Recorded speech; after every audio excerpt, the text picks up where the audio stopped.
At the end of March, European Union leaders came close to banning vaccine exports to the UK. Instead, they called for more transparency from Britain on the number of doses they exported.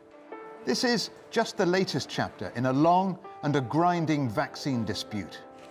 At the heart of it is the Anglo-Swedish vaccine manufacturer AstraZeneca, which the EU has accused of failing to deliver on vaccine promises. Companies have to honor their contract to the European Union before they export to other regions in the world. And this is, of course, the case with AstraZeneca. Initially, the bloc had expected to receive 300 million doses of the jab by the end of June. Now it looks likely to receive only about a third of that. Und insofern sind wir auf der einen Seite daran orientiert. We are inclined to respect global supply chains and want to fight protectionism. But of course, we also want to protect our own people, because we know this is the way out of the crisis. Some EU countries like Germany are facing major questions about the numbers vaccinated after failing to use the vaccines that were successfully delivered in February.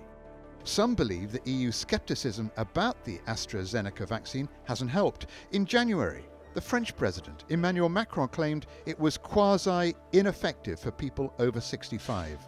By March, France was one of 13 countries which had banned the use of AstraZeneca over fears about blood clots, a concern the European Medicines Agency has since dismissed.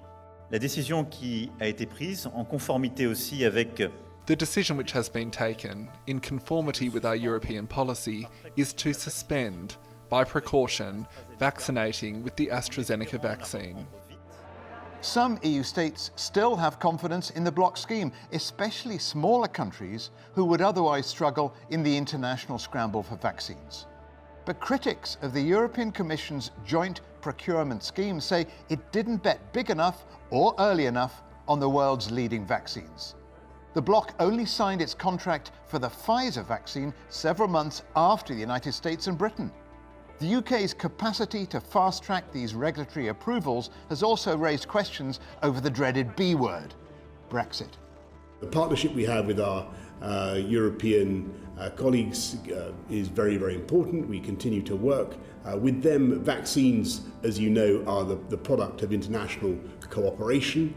Since the UK left the EU in January, there's been a lot of debate about whether or not Brexit helped the UK to achieve a faster vaccine rollout.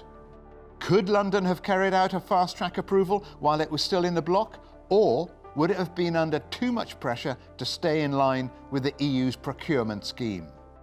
As ever with the EU-UK relationship, the answer isn't straightforward.